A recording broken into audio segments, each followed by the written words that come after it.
Be yourself, King. Should be yourself. And really the greatest thing that you could be is to be yourself. What's up, everybody?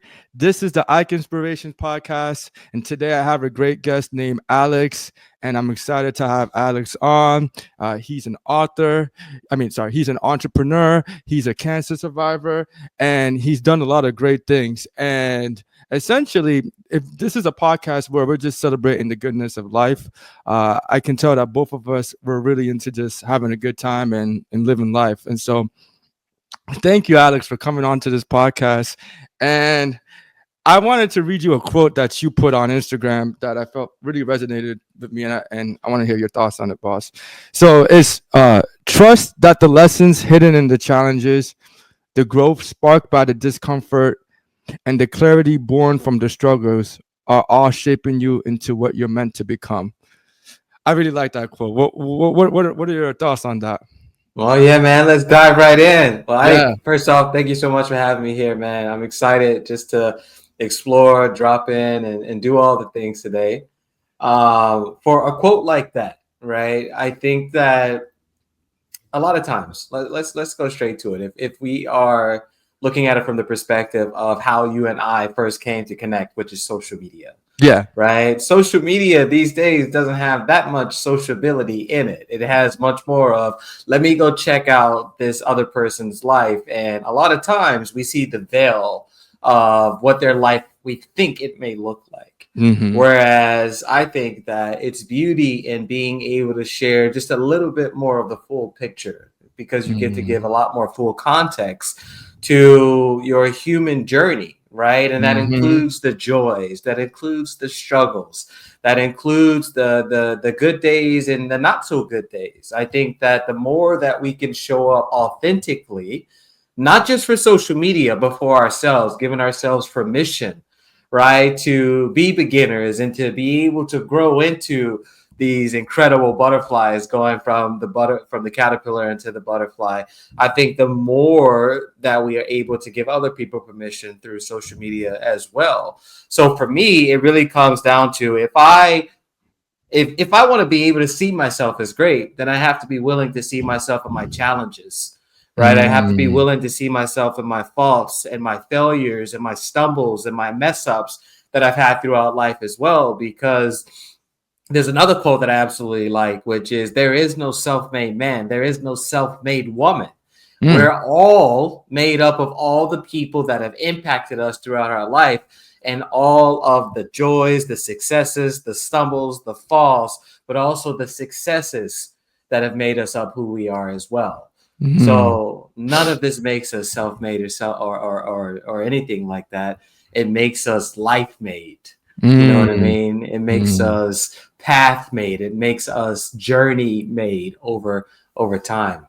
Yeah, and hence why I enjoy having this podcast and long form content, because obviously social media is just a highlight reel, and you never really know what's truly behind everything. You know what I'm saying? And that's what I'm a lot more interested in. I'm more interested in the stumbles, the falls, the mistakes, the grind that got you to where the man that you became in order to do all those social media highlight reels, you know? So let's talk about those challenges. You know, first off, one thing that that interested me about you, and I'm always is that the fact that you were a cancer survivor. You know, I guess for me, I have a natural inclination towards people who have suffered from health disparages, because I have sickle cell disease, and I've actually been through a lot with that myself. So whenever I see other people kind of go through their own health struggles, I'm like, it sparks a curiosity in me. So what was your struggle? Can you talk about that? Yeah, man. Yeah. We can talk about it from the perspective of shit was challenging, and I hope it's okay that I just maybe you can blurb it out if you need to. Yeah. But it was challenging in the sense that one day I was traveling the world, I was living my life, I was enjoying, you know, being able to just be a younger 20-something dude just living. And it happened over 12 weeks, so a few months, but it basically felt like one day I'm totally fine. The next day I have my life hanging on by a thread, because in August of 2017, I was diagnosed with stage 4 cancer. And man, when I say that when I found out, it was one of those things where I'm like, wait, you sure you're talking about me? Yeah. Like, I'm traveling, I'm living, I'm doing Yeah. all the things. And I was what you called asymptomatic. So I didn't show Mm. any actual symptoms that most doctors would be able to pick up on and say, like, this is what it is, right?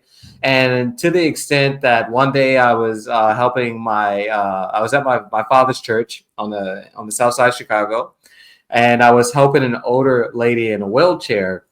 And at one point I was helping her out, and I tried to lift something up, and I had a separation in my chest between multiple like joints, Yeah. and ligaments and a lot of stuff. And something just popped in me, and I was like, okay, I don't know what this is, but let me rush to the emergency room. Let me try to sort this out. Let me try to figure it out. And the initial white coats, that's what I like to refer to them as. They told me there's nothing wrong. Just make sure you put some ice on it, put a sling on it. You'll be fine. Yeah. And I've been in personal growth in the personal development world for a very, very long time. Sure. But I would say that this was the beginning of going from theoretical cognitive understanding of something, moving into the embodiment piece. And what it looked like for me was, sure, I've been told by the white coats that, yeah, this is what it is, Alex. You're totally fine. When I got still in myself, when I had enough stillness, when I had enough connection with myself, I started to realize that there was something bigger than me that was trying to give me a nudge. And that nudge that I always describe it as was telling me there's something else there, Alex. Don't believe what you've been told so far.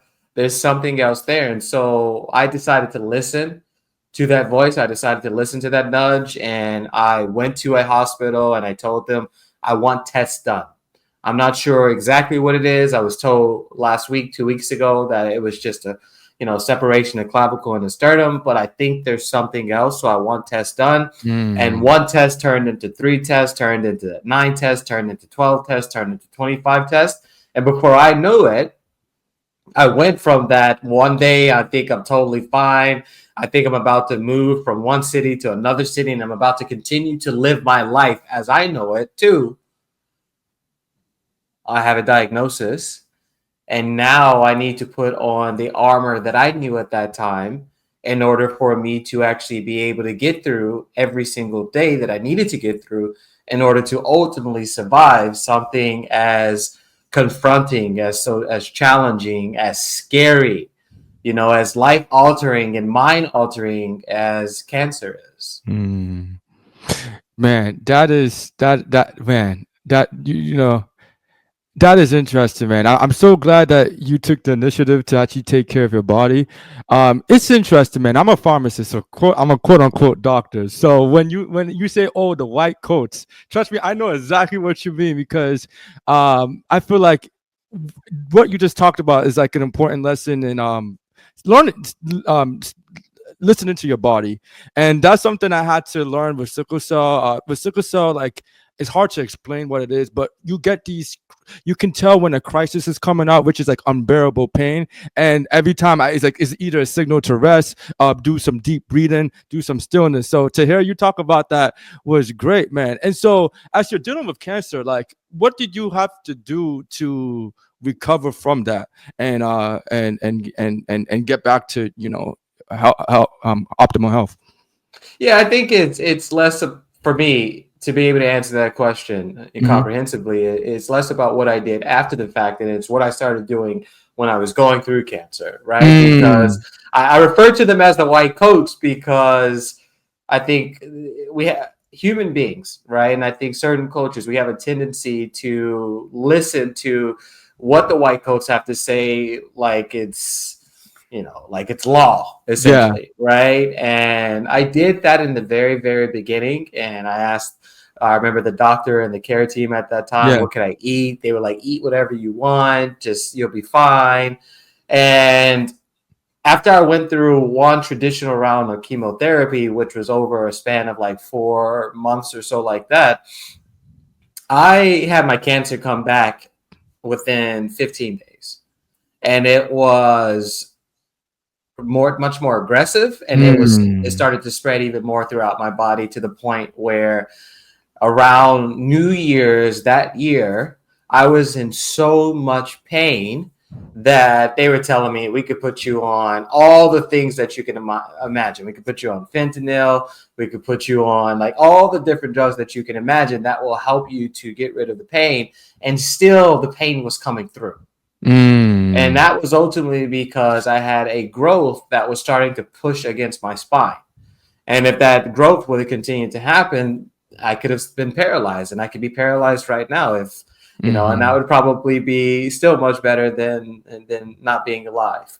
And so it was during that time when I realized, okay, the white coats are just a puzzle piece of this entire puzzle.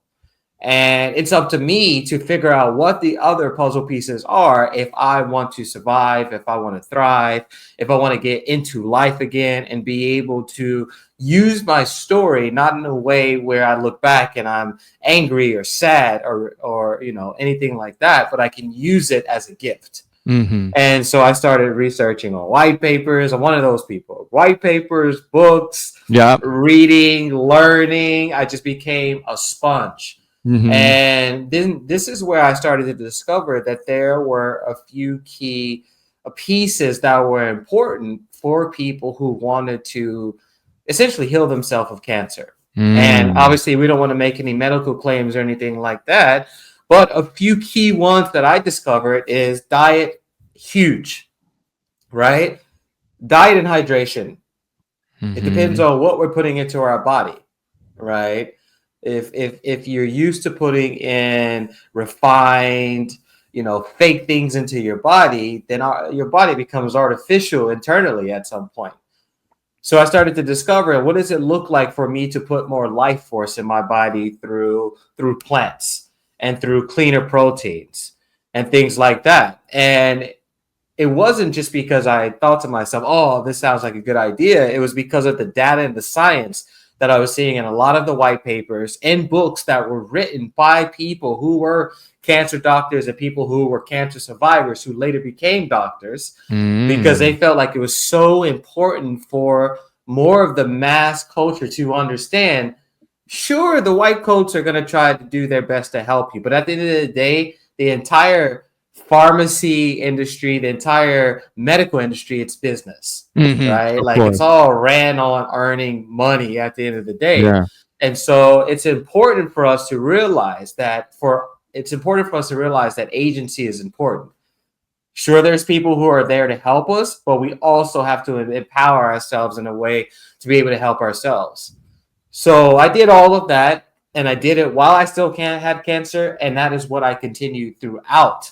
And out of cancer as well, is I cleaned up my diet. I cleaned up my mind. I cleaned up my heart.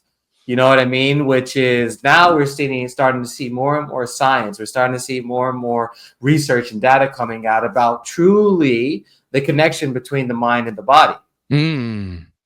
Yeah, I feel it's like so powerful. I feel like that doesn't get spoken enough about because it's maybe too woo-woo or whatnot. But the white coats, they don't know the whole story. They don't know your whole life, everything that you went through, the little intricacies or nuances that make Alex unique. So they're just gonna look at a test, whatever, make some type of diagnosis and and just do it from there.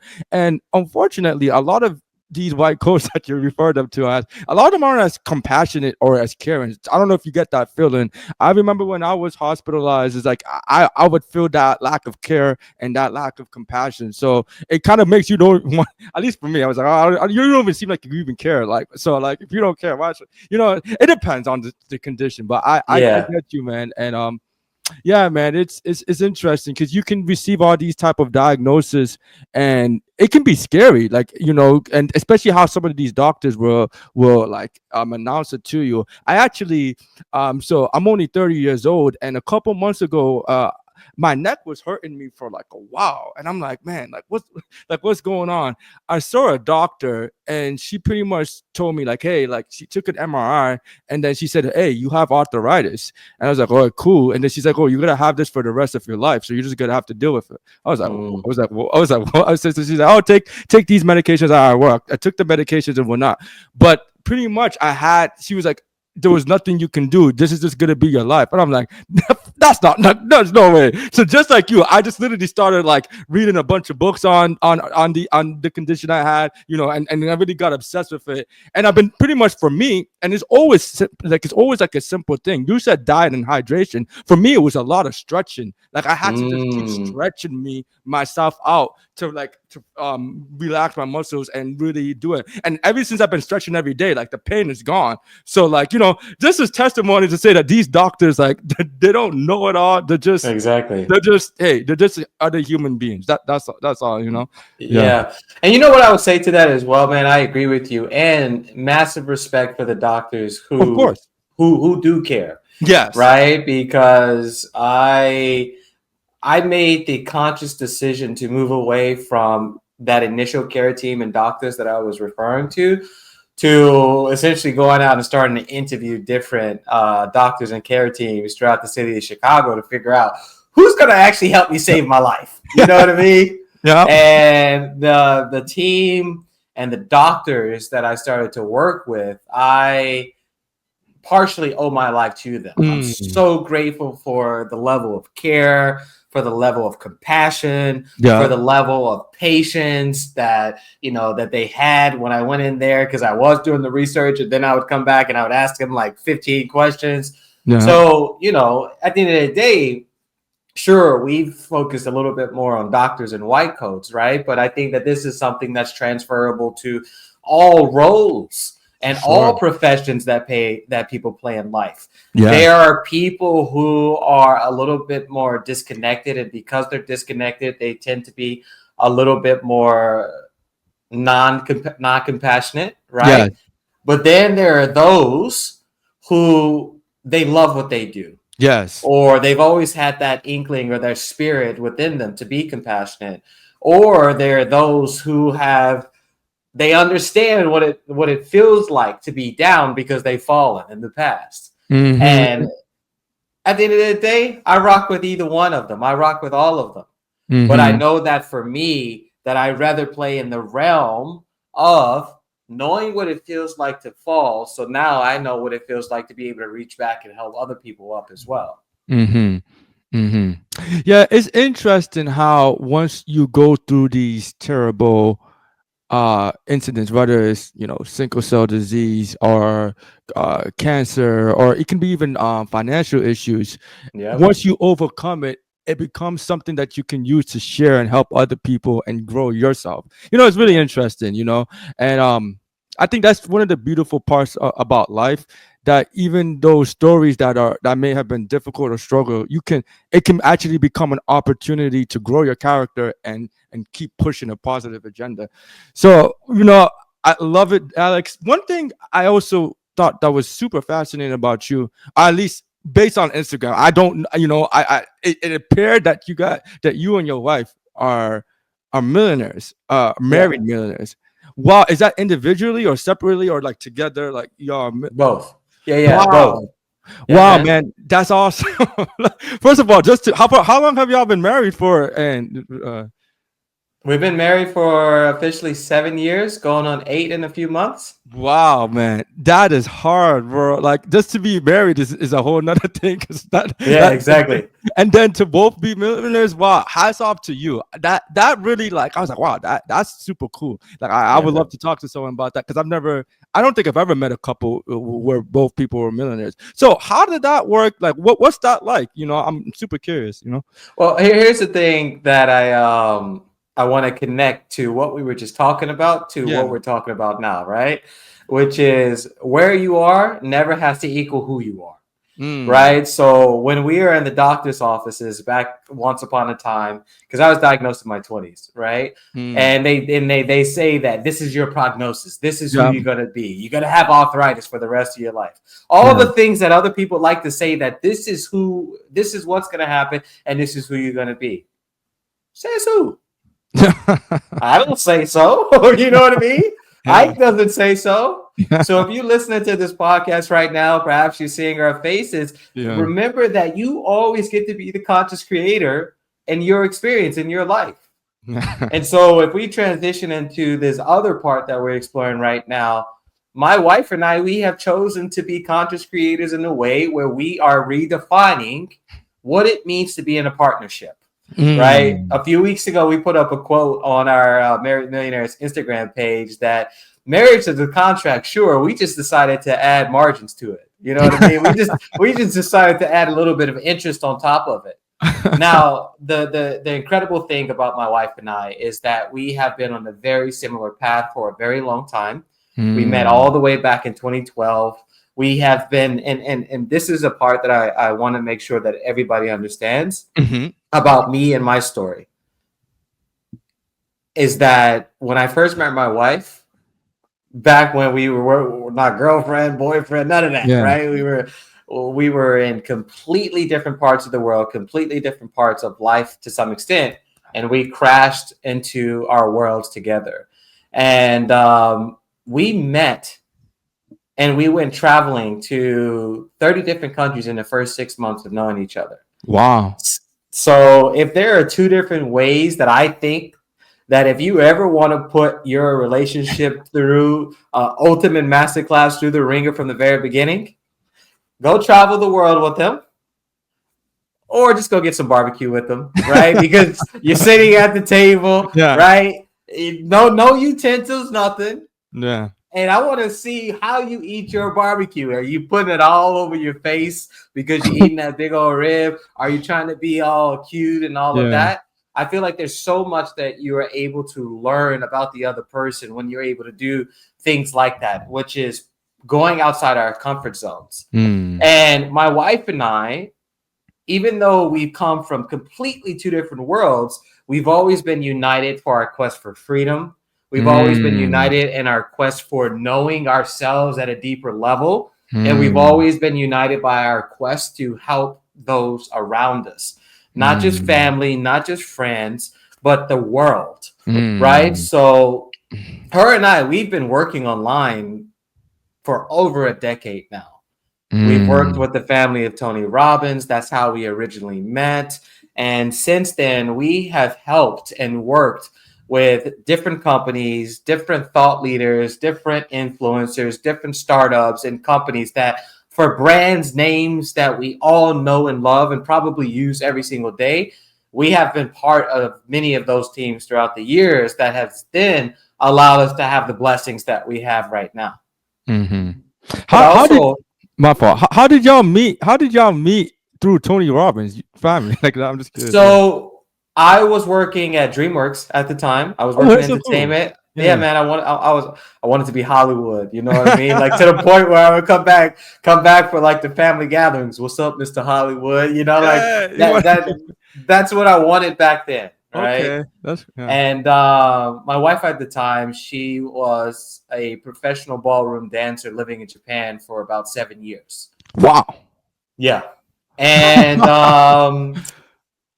she got invited by the family of Tony Robbins to go on an enrichment voyage, it was called. So it's a cruise, but not a cruise just to get drunk. It was a cruise to continue to grow yourself. So you could go on here, you could do public speaking, you could do photography, bird watching, personal development program, which is the one that we ultimately ended up meeting through.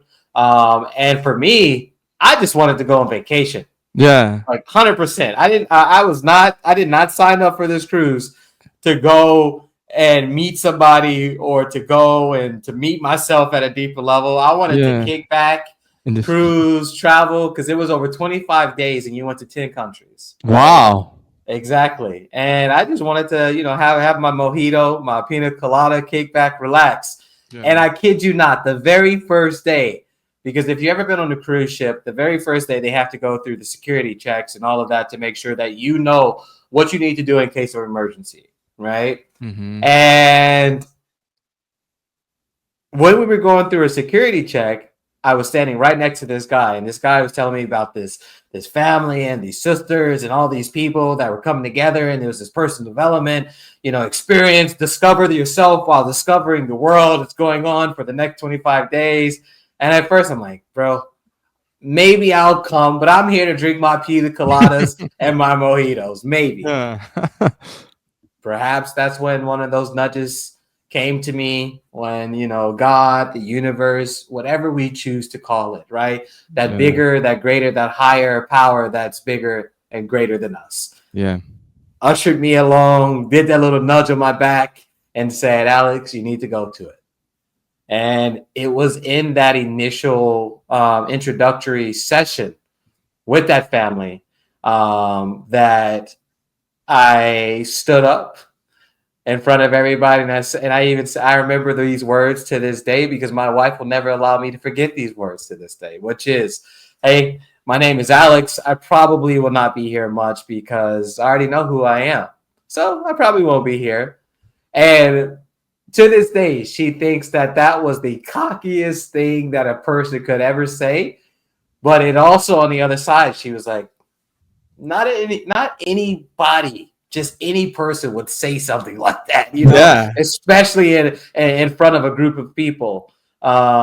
So we go into the lunch commissary area.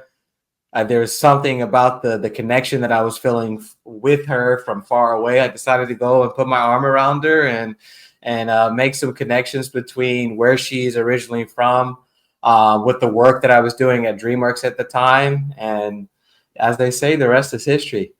Wow. Isn't that crazy how God works, man? It's that little nudging, that intuition, like, hey, like, maybe I should go there, even though you're kind of doubting it. I always just think about moments like that where, like, what if you never chose to go on that trip? You know what I'm saying? How would your life turn out? And I don't know, you'd probably be drastically different. And it's always it's just interesting. Man, that's a hard pickup line, man. The one you said. That's a deep pickup line. I like that, man. I like that. So I guess I'm guessing back then you and her weren't millionaires at the time. Y'all were both still growing and doing the personal development work. How did y'all grow together to become wealthy together? So for clarification, I had done my first million in sales, at least a few years before I met her. Oh, okay. Wow. Yeah, a few years before I met her. I'm from the south side of Chicago originally. If there's one thing that I feel like I was able to take from there, it's not only the culture, but it's the level of getting after it. Right. And I don't want to use the word hustling, because I feel like the word hustle, to some people it gets a negative connotation, but for other people they get to put it on their shirts and it's cool. You know what I mean? But there was something special that I was able to take with me in my body, in my being, from the south side of Chicago, that then allowed me to be able to spot opportunities, to be able to have and bridge the boardroom smarts with the street smarts, right? Being able to connect with people and communicate clearly and articulation. There's something beautiful about the south side of Chicago that just births incredible human beings. And I was just blessed to be one of them. So for me, by the time that her and I came together, as I mentioned, we were on that quest for freedom, and we were doing a lot of traveling. So even with the amount of money that we were making, we were spending a lot of it on traveling and just living abroad, where we lived in Australia for 3 years and a bunch of other places as well. And here's the thing that I want to make sure that people hear from my story. But I would love for a lot of people who are in their 20s, or maybe even, if you have viewers that are in their upper teenage years right now, or early 30s, is that what you want to make sure that you are creating for yourself, if you want wealth, is something called leverage. right? There's something called the cash flow quadrant, which is you have 4 different buckets that people play in. You have people who are employees, right? And employees, you can have, let's look at these packages at Meta, right? For some of the people who stepped in to be some of the AI researchers, packages going up to $200 million. Mm-hmm. A lot of money, but what's the level of freedom that they have as well if they always have to report to a boss, right? So that's the employee category. From there, we go to the next quadrant, which is the self-employee category, which is what Maria and I, my wife and I, and many people play in, which is I'm going to be a service provider. I'm going to be a consultant. I'm going to be a coach. And at the end of the day, you still, yes, you have a little bit more freedom because you're working more on your time, but you're also more of a glorified employee because it's always on you, right? So then we move away from self-employeship and we start moving into what's called the entrepreneurial category. And the entrepreneurial category are those who start to realize that there is something called I am trading my time, which is a very finite, limited resource, for money, which is an infinite resource. No one ever told us how much money we're able to make.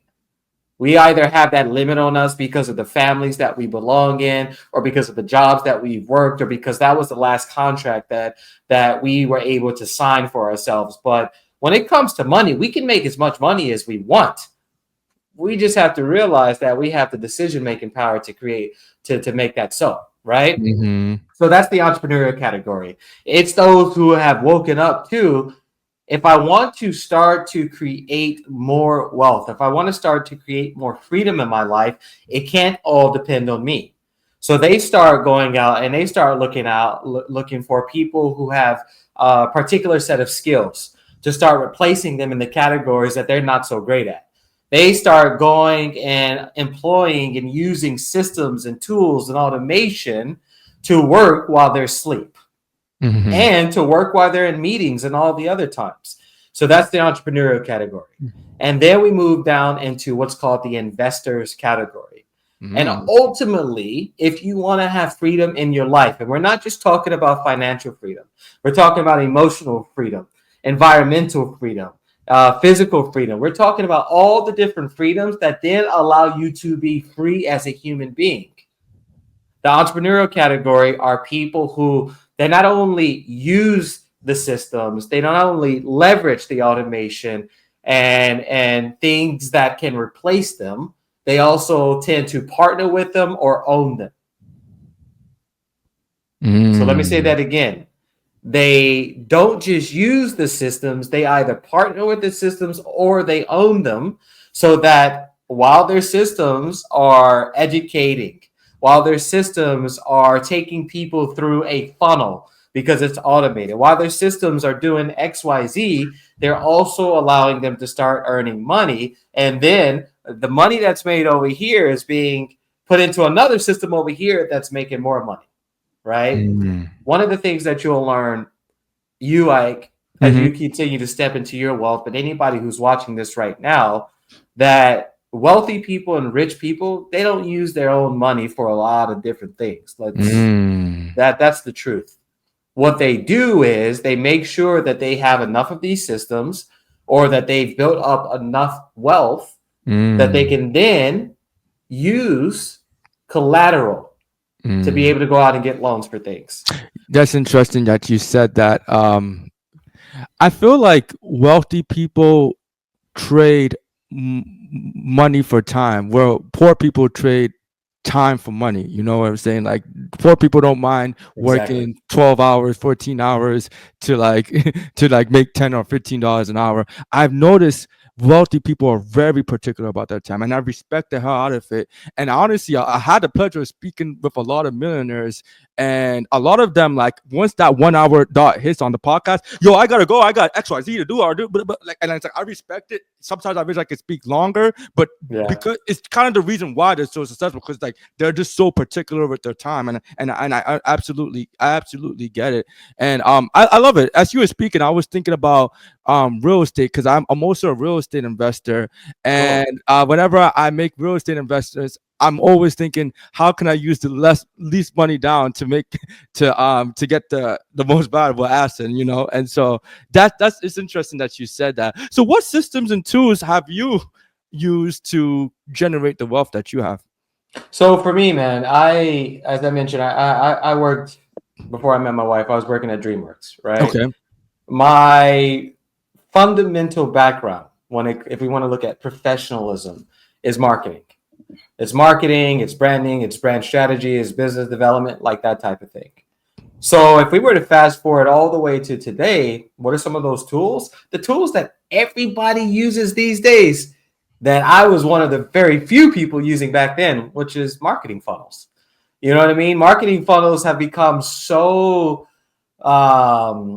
there's a plethora of them. Like one person has 30 marketing funnels these days, versus back then when I first was getting into the internet. This was when the first sort of offers were going up. This is when programs. This is one of the reasons why my wife and we have worked with these type of thought leaders and companies and all of that, because we help them to essentially usher themselves online to be able to reach more of the masses. Yeah. So for me, marketing funnels to this day are able to solve so much of the pain point, which is I don't have that much time in a day to be able to take people from what's called attention and interest to a decision-making point.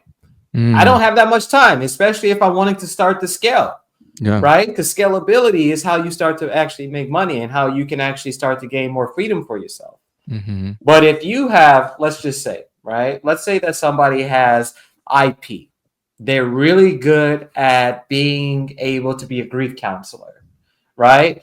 You could either choose to be a grief counselor and work one-to-one with people. And let's say you do 10 sessions a day, and you do 5 days a week. That's 50 sessions. Let's say that you are only charging for the ease of math $100, right? What's 50 times 100? 50 times 100, that's 5,000, right? Exactly. Yeah. So let's say that over here, you're making 5,000 per week. Let's say over here, I decide that I want to create you come to me and I say, well, you have the IP, you're really good at this. Why don't we put it into a course form? Because what this allows you to do is not only allows you to speak to people locally, but then you get to access globally. Because do you think that only you and the people around you experience grief? No, everybody has lost, whether they've lost people, whether they've lost health, whether they've lost money, whether they've lost children. Everybody has experienced loss, relationships of some form, right? Mm-hmm. So you have $5,000 over here, or you could choose to create a program. Mm-hmm. And what you spend your time on instead is marketing that program. So maybe you could sell 10 to 100 courses, 10 to 100 copies of your course per day or per week, and you can make $50,000 instead. That's what I mean by when I say leverage. Because we have a finite amount of time in the day, but with technology, it can make us infinite. Yeah. Now, the power of technology is crazy, especially the marketing power of how you can reach hundreds of thousands of people within seconds or minutes. You can post something on YouTube. If you're popular enough, Mr. Beast probably gets like 2 million views in like an hour. Like it's crazy, but probably even more. It's crazy how powerful the marketing and the power of the internet could be when used correctly. So it sounds like did you make your first $100,000 through the ability to market and create courses to people? Is that how you made your first like couple $100,000, or did you just do it working for like a job? How did you start to like grow that, you know? Yeah, my first $100,000 was doing it for myself. Gotcha.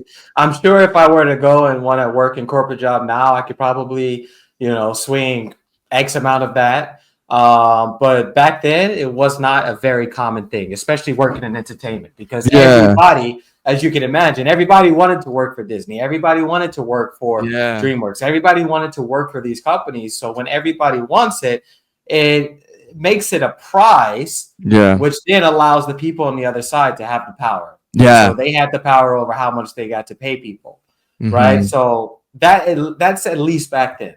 Okay. Now we're in the world of, if you have expertise, you will get a $200 million payment package for working at Meta and for these different AI companies. So we're in a completely different world, in a completely different space that we were once back then. But here is something that I want to offer to those who are listening. All the way from when I first made my first 100 grand in business, all the way till now. If you are able to get clear on what your story is, if you're able to get clear on what your expertise is, and if you're able to get clear on what your brand is and package that, you will always be able to make $100,000. And that goes all the way back to the very beginning, because I've been blessed. I've had a particular set of skills for a very long time. Back then, I was just really good at marketing, right? Marketing and sales. A lot of people to this day that I sometimes talk to, they're like, but I don't want to do sales. I'm not good at sales. We're selling ourselves by being on this podcast right now and sharing. That's true. That is true. When you go out on dates, what do you think you're doing? You're selling yourself with the hopes of either enjoying that night or potentially turning into a lifelong romance. Yeah. You know what I mean? When you are going out for a job interview, or you are going online and you're sharing your story, you're selling ultimately. Mm-hmm. And I want to make the distinction between selling out and selling up. You know what I mean? Like, selling out is losing yourself in the process. That was one of the things that my mom told me years ago when I first went to go live in LA, which is, don't lose yourself in the process of you trying to become whoever you want to become in Hollywood. Mm-hmm. Back then, did I listen? No, I was like, come on, Mr. Hollywood. You know what I mean? Yeah. Whereas now that wisdom I get, I understand.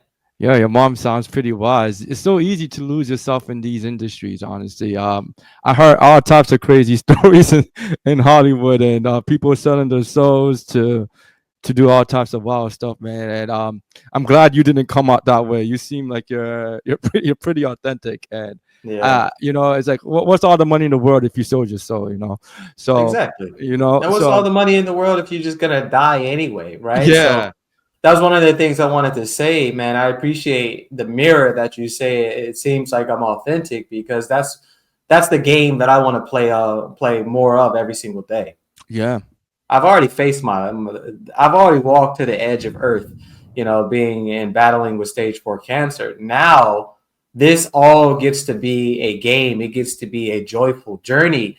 And I want to make sure that I want to make sure I'm cutting through the bullshit to be able to actually help people, right? So we talked about it in the past that when it comes to Hollywood, for instance, right? A lot of people have sold their souls in order to become, right? To become this thing. The same thing is happening right now if we look at social media, and I want to go there for a few moments. Sure. Because I think it's great that the way that you've positioned our conversation a few times today, I think it's great in the sense that, Alex, it appears this way, but can you go into the story of it? Right? Because when we're looking at social media, it's a silver screen and a veil. Yeah. Right? It's up to the person who is creating that social media account whether they choose to be authentic or not. Yeah. And the truth is, a lot of people are not authentic because a lot of people have not given themselves enough of that time to be still. They have not given themselves enough time to really ask themselves, well, who am I?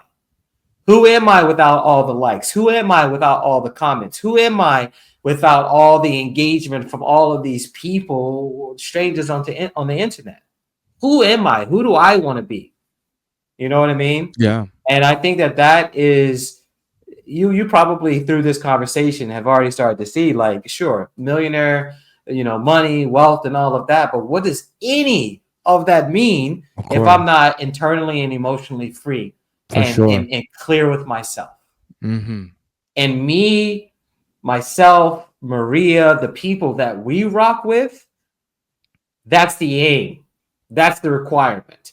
Is we're not out in the world just trying to accumulate all this massive wealth to just keep playing and pop champagne and all that. We're doing it so that we can continue to create and redefine a brand new ripple effect throughout the world, and also help other people become more alive too, because that's only going to help awake, like to wake up more and more people.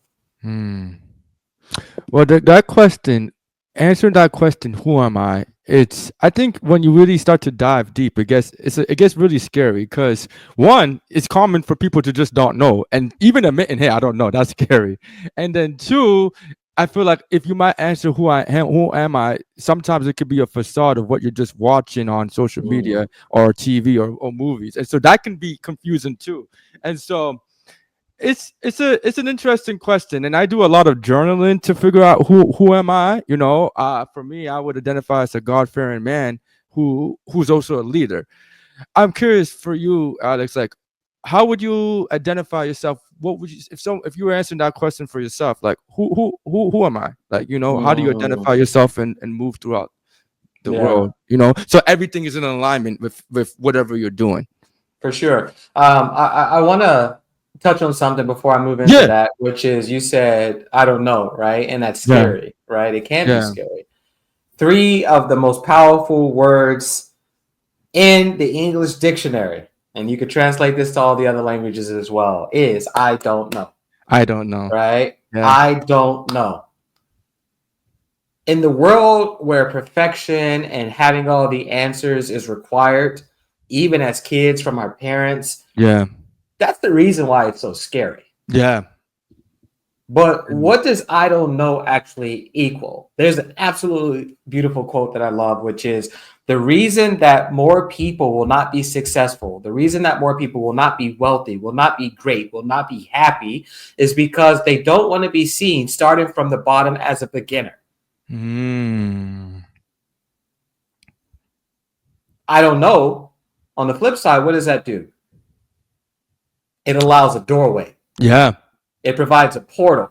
Mm-hmm. Because if I start from the perspective of, guess what? I actually don't know.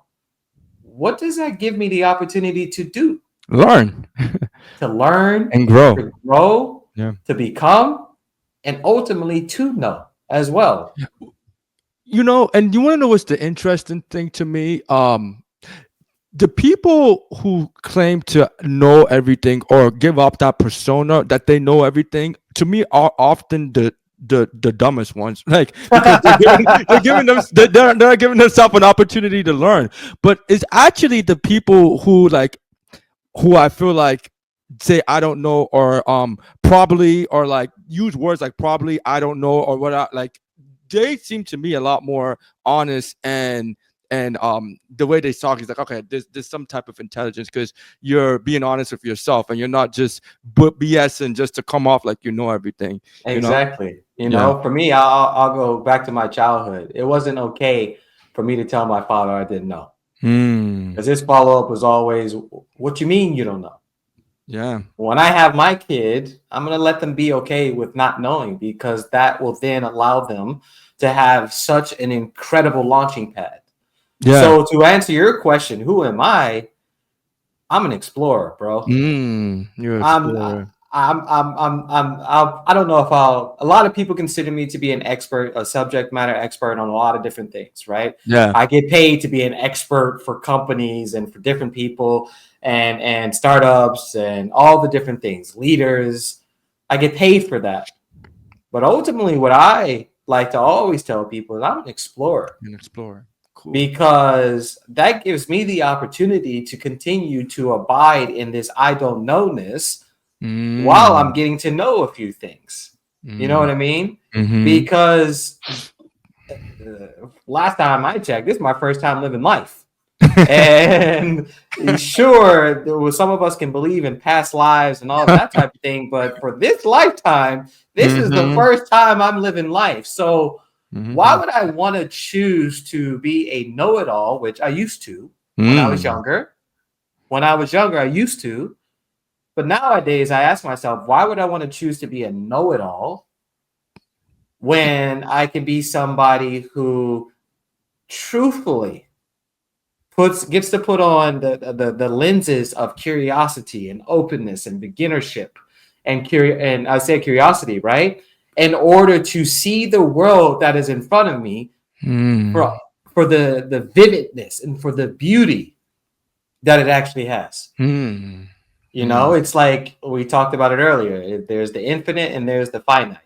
There is the non-leveraged and then there is the leveraged. There is the boring as fuck because we think we know everything.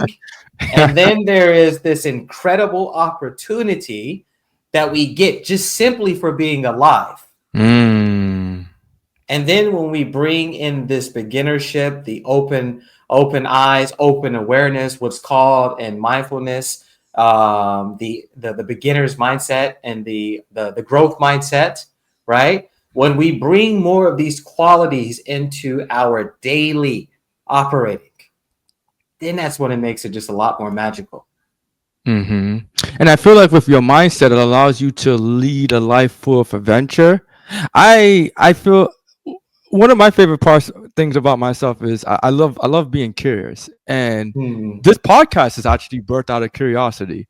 You know, every time someone has some type of desirable trait that I don't have, I'm like, oh, what is that like? You know, Alex is married. I've never been married. What's that like? Alex has cancer. I've never had cancer. Like, what's that like? And honestly, this whole podcast is just birthed out of me being curious. But whenever I'm curious and following my curiosity, it's just fun. Like, you know, I'm curious reading books. Like, I'm curious starting a new business or starting a new project. And I think I like that exploration mentality. It allows us to just be more exciting and and look at things from a more refreshing perspective. Whereas if you already know everything, then what are we doing here? Like, it's boring. It's boring. Yeah, you know what I'm saying? It's boring. Yeah. So, Alex, if your life was like a movie, what would be the key scenes in it? Dang, that's a fire question, man. Yeah. You know, one thing I want to first off then is thank you for inviting me to be on here once again, but also I want to celebrate you, right? Because there's one thing to be curious. Yeah. And then there's the next step of being curious and then putting in the actions and committing to, you know, being consistent with a podcast like this. Because there's a lot of people who say, man, I got this genius podcast idea. Yeah. And then there's a few people who say, you know what, I've put up 15 episodes, I put up 50 episodes, I put up 100 episodes. Yeah. Right. Yeah. I just last week I was spending time with this guy who's very popular on social media called Case Kenny, right? Okay. And we were having the same conversation around that, which is come back to me when you've done 1,000 reps. And then we can have the conversation about it, you know. But a lot of people, they do the 1 rep and they think they're the expert. No, thank you. I appreciate the celebration. I'm 76 episodes in, and I love what I'm doing, man. Like, I'm enjoying the process of it. I'm enjoying the process of researching it, researching my guests, doing these conversations. And I like the man that I'm becoming. And I think it's cool that, quite frankly, I'm not even making any money from this. You know, the views aren't that high. The money isn't that great. But the level of excitement and alignment I feel with myself is out of this world. And the more I do these podcasts, the more I start to understand myself on a deeper level. And I get closer to God. I create different relationships. And I'm also exploring my curiosity. And sometimes these podcasts, I'm like, oh, Alex mentioned this or that or this book. Let me go read that. But you know what I'm saying? Like, it kind of like creates like an effect of like, oh, he mentioned this was super interesting or that. And, you know, and then I can kind of continue exploring. So selfishly, I'm doing this for myself. But then also there's listeners who greatly benefit from this too. And so it's a win-win, you know? Yeah, 100%, bro. And that's the thing that I like to share with people on the topic of wealth, right? Yeah. Wealth is so much more than the money. Yeah. And when it starts within, then that's when the wealth truly begins, because then you get to enjoy the journey. Yes. You know what I mean? So let's answer this question of if there were key scenes, right, of my Yeah. life. Yeah. Man, growing up on the Southside Chicago, 100%, and just the experiences of that, which were confronting, triggering, scary, eye-opening, heart-opening, pushed me into my purpose, or my initial purposes when I was younger. Then it was probably going from the south side of Chicago to going and living in Italy and having the opportunity to expand my periphery, expand my consciousness, expand all the different Yeah. things, pretty young. How long were you in Italy Um, for? about 6 months. Okay. But this is literally moving from Southside That's Chicago huge. flying to That's Italy. huge. Yeah. Huge, That's huge. Yeah. bro. Yes, man. And uh, I remember my final day being on the specific island that I spent my majority of my time in when I was living in Italy back then. It's an island called Sardinia. And I remember being in the ocean and just like rotating and just taking it in, like those mental snapshots, just taking it all in Mm. and just feeling so blessed. Mm. Feeling blessed that I was able to, one, make it out of the south side of Chicago, because to this day, unfortunately, there's a lot of people, not just in Chicago, but many places throughout the world. We continue Sure. to see it in different countries. People not getting, little children and young people not getting the opportunity to be little children and young people. Yeah. So the Italian Riviera, let's call it that, the next scene of the movie for me. Sure. And then probably something to do with line dancing in Nashville, Tennessee, where I went to Vanderbilt for a few years for undergrad. And Wow. then from there, probably turned it into Mr. Hollywood for a few years and working in the entertainment industry. Then from there, discovering myself while discovering the world, then Mm. discovering my expertise. Um, Fast forward to my life being on the line with cancer and just Mm. having one of the most ultimate wake up calls. But in the ultimate wake up call, there also being such a beautiful gift in it as well. Yeah.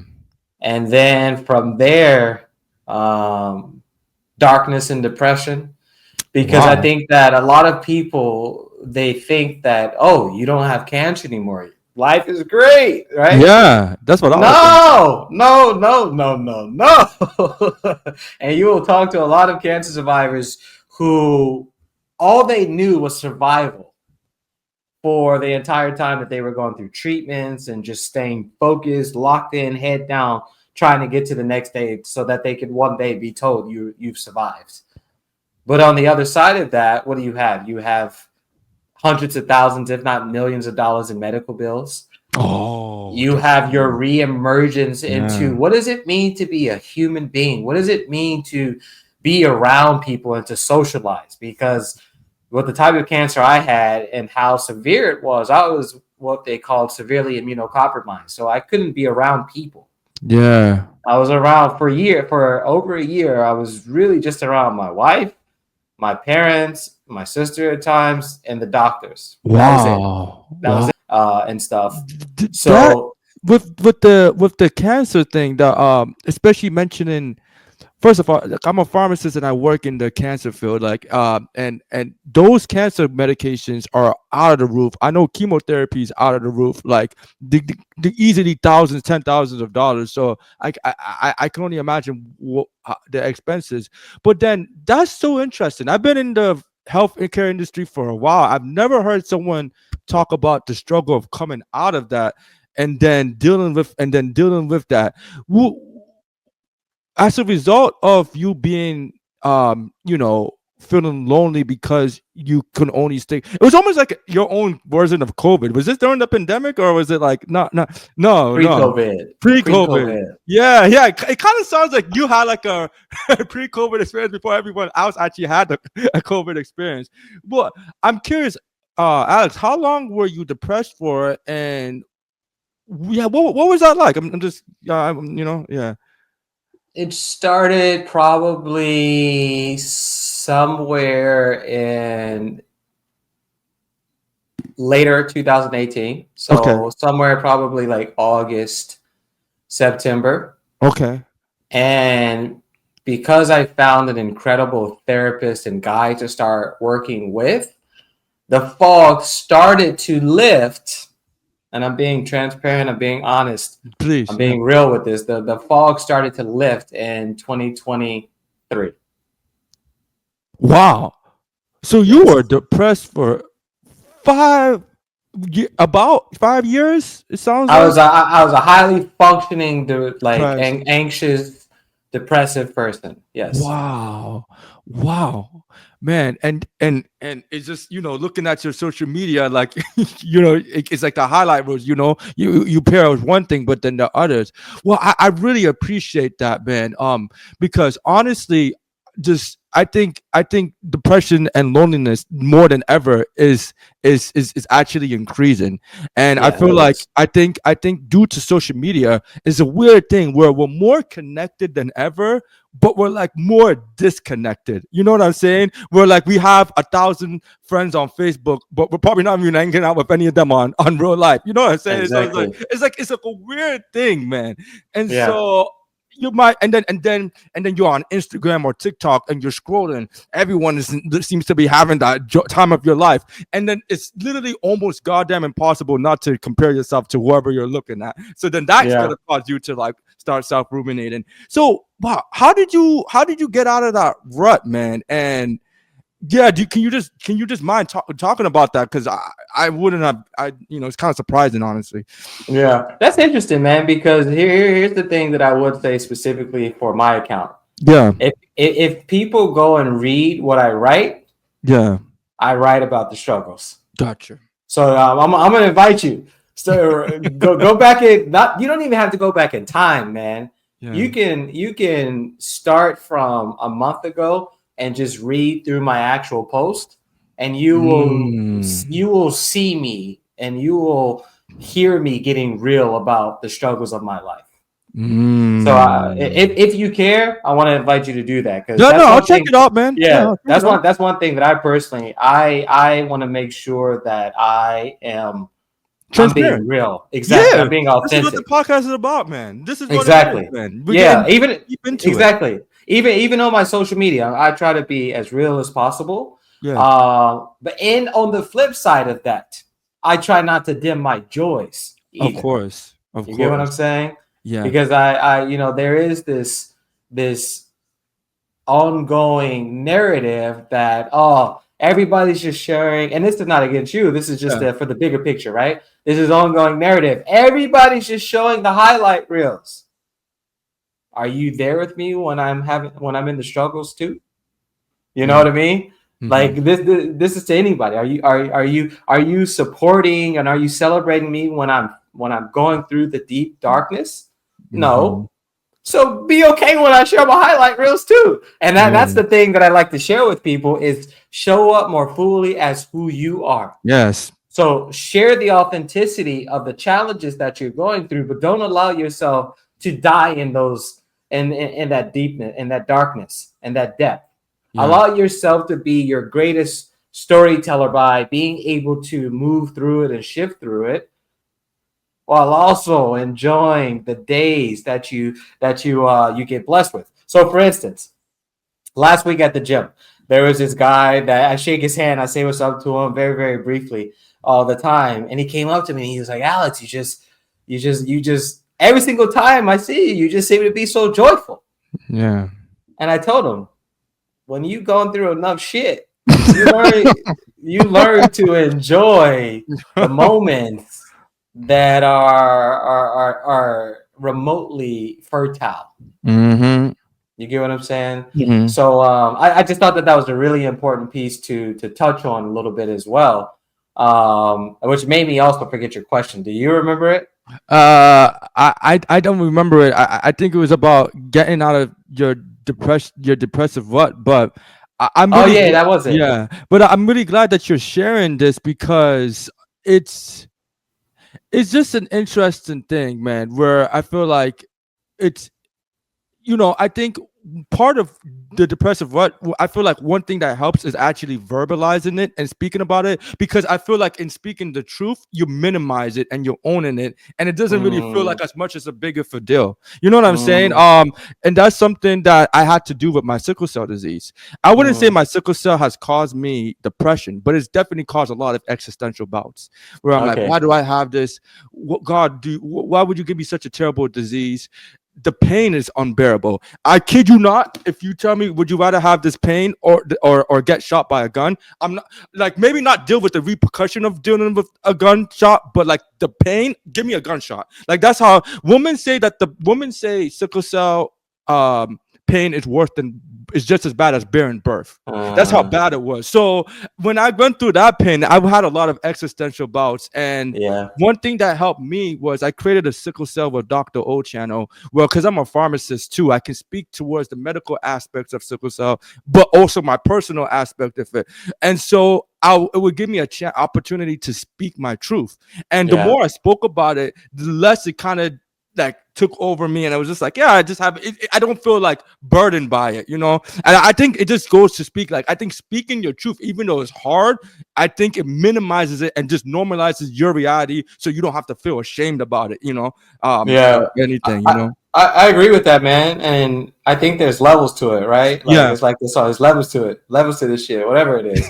But there's speaking the truth and then there's feeling the truth. Mm. And feeling the truth is the voyage that I want to invite more and more people on, which Mm. is speaking it. Yes, you have to name it in order to tame it, Mm-hmm. right? But in order to heal it, you have to feel it.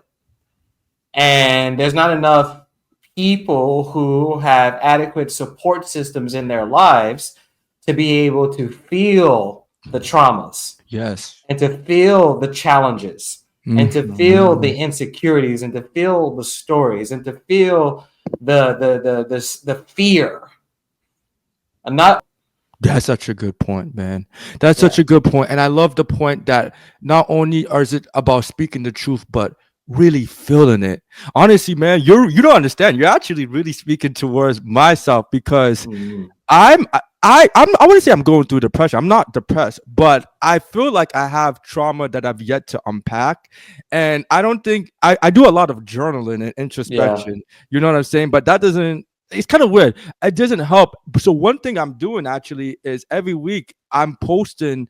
I'm actually gonna speak my truth and talk about just the hardest shit I've ever been through. Whether it's my Mm, journey as a real estate investor, because I lost like $40,000, whether it's my sickle cell disease, or dealing with ADHD, or getting detained for the cops for being racially profiled. I'm just gonna say fuck it and just literally just have like a huge like vent therapy session, but not like I'm beating myself up. It's like yeah. I'm celebrating myself. It's like, nigga, I lost $40,000 and I'm still investing in real estate. I still, it's the more all these things that I've gone through, I'm celebrating myself and speaking that truth, so I don't have to feel like I'm like it's defined in me or whatnot. It's kind of like, yeah, this happened to me, that happened to me, and I'm still here. like, you Exactly. know what I'm saying? That's kind of Exactly. what it's like. Yeah, Yeah, yeah. man. The struggles we get to decide. Are the struggles going to be the stepping stones, or are they going to be, the stoppers and the destroyers of who we get to be in this world, Yeah. right? One of the things that I'd love to offer to you, but to anybody who's Please. watching this podcast and feels like they are experiencing trauma, have experiencing trauma, feels like there's something that needs to be unpacked, find a qualified therapist, find a Mm. qualified somebody who it is their job to support you. It is their job to hold you. It is their job to help you start to pull more of you out of you. Mm-hmm.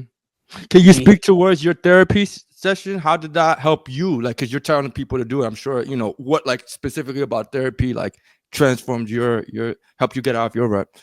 It made me stop running away from myself. Oh, Right. wow. So once upon a time, I thought depression was fake. Like Yeah. in my early 20s, I was like, Well, depression. you grew up from the South Side of Chicago. Did you talk about your feelings? They're probably not Exactly. No, acknowledge absolutely it. Yeah, not. So, yeah, like, you know, yeah, the early 20s or later teenage years, I'm like, just choose to be happy. Like, what are you yeah, talking about? yeah. But if there is a lot of deep stuff that needs to be excavated in order for me to actually know what true happiness is, I need somebody who understands how to use the machinery correctly. Until Mm, I know how to take over and use the machinery correctly, right? It's mm. that goes back to that old quote and adage, which is you give a man for a fish and he'll eat for a day, but you teach a man how to fish and he will eat for a lifetime. But if you give a man a fish and you teach him how to fish, he gets sustenance for today while also being able to have a trade that he will have for a lifetime and then be able to pass on to his kids and his family as well. So Interesting. that's what I think therapists, qualified, good therapists, Yeah. help us to do. They teach us how to fish into the depths of our souls, into the depths of us, so that one day we don't actually need them anymore, because when traumas, when challenges, when things that once stopped us in our track and we felt like was going to destroy us, we have the skills, the abilities, the talents, the tools to be able to go inside of ourselves, feel it, fish it out, Yes. and actually be able to enjoy it and be with it. So you know how in the beginning of the conversation we mentioned like the white coats and how some of them are connected and some of them are compassionate. Did you find like one therapist and then that therapist fit for you, or do you have to go through a bunch of different therapists? Because I feel like regardless of what profession, you can even talk to a therapist like, I think you don't even care, bro. Like Yeah. you could say, did you get that or not? So I do need to start wrapping this up Oh, because sorry. I have to do like some other calls. Yeah. Yeah. Definitely enjoying and loving the conversation. Yeah. The answer is, you have to tell me once again. Sorry, what's the question? No, the You made me question think. was, did you have to go through a bunch of different therapists, or did Oh you yeah, find yeah. like one? So my first therapist was in college. Mm-hmm. At the end of the day, I am from the Southside of Chicago, and Yeah, I was a dude growing up in the Southside of Chicago, started to travel the world. Like my that's mind, my world was cracked open. You know what I yeah. mean? I just did not know exactly what it was back then. Mm, I just felt like I could use the support, right? mm, And over the last few decades, I've worked with a lot of therapists. mm. And I want to be honest, a lot of therapists, they were great at the time, but they weren't qualified for who I was continuing to become, Yeah, right? And I'll tell you what I did with my last therapist, which if somebody is watching this and they just need somebody to talk to, probably any therapist that you can go on to in your city on psychology.com, or, Better Up, I think, is another one yeah, of these tools. Like one of these, like you can go and you can put in your information and you probably will at least have somebody to help you walk the path, right? And mm-hmm, help to unlock you. mm-hmm. Me, Southside Chicago, traveling the world, worked in entertainment in Hollywood, Cancer. have lived all over the world, Yeah. cancer, has made enough money, lost enough money. Like I've had experiences. Let's put And it not like that. everyone experienced that, so it's I can relate to Exactly. all of that. Yeah. Exactly. Yeah. And Yeah. last 2 years ago, back in 2023, when I said the fog started to lift, Yeah. is when I was scared almost for my life, because there's a guy, a young undergrad kid who took his life at Vanderbilt at the time, and I was just scared because I was like, man, like I'm in depression. I don't know what to do. Like Yeah. I need to find somebody. Like please help me, type Yeah. of thing, right? And at that time, I told myself, what I'm going to do is I'm going to interview a few different therapists from this website that I had found at that time. And I interviewed a few and I started working with two, because I was like, I'm going to hedge my bets as best as possible. So I'm going to start working with Yeah. these two. I ended up telling this other therapist who finally responded to me. I'm like, maybe I'll reach out. Yeah. I realize anytime I say maybe, I probably won't, is when I end up doing it. That's probably there's probably a secret in there lying for me, right? Yeah. So I started working with these two initial therapists, and very quickly I'm like, oh yeah, they don't got the juice for what I need. Like Yeah. they're good, but they're not what I need. For you, yeah. And so I went back to this last therapist that I was like, maybe I'll come back to you. And I sent her a message, and I told her, she was like, I knew you would be back. That's exactly what she said. I knew you would be back. Mm-hmm. And what I will say of working with this therapist and with this guide is she has not allowed me to run away from myself any longer. And because I am no longer able to run away from myself, I've been able to meet myself. Amen. Yes, sir. Claps for that, bro. We need that. Man. We need that, man. Okay, I know you gotta go, but just because I'm super curious, man. When you said you got out of your rut, and before that, like what did getting out of your rut feel like? Like what was the behavioral? You know what I'm saying? Like because you said you've been like that for 5 years, so it must have been like a massive shock. How like what changed like internally, and like what were you like? You know what just changed? Like you know what I'm saying? How do you know you got out of your rut? What it felt like, to answer your question, man, it felt like time, right? Because when you tend to hear people's stories, especially when it needs to be packaged in a very cute and pretty way for selling a program or selling a product or selling themselves, oftentimes you'll hear people tell a story like, one day I was just down and bad. Yeah. And then one day something just awoken in me, and I changed my life from there. Mm. Who the fuck have you spoken to whose life has changed like that? Nobody. Yeah.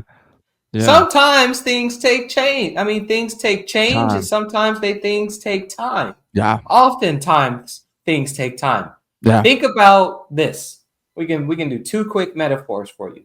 Think about one, the amount of time that it takes for the rocket to burn off that initial fuel before it actually starts to go into outer space. Mm-hmm.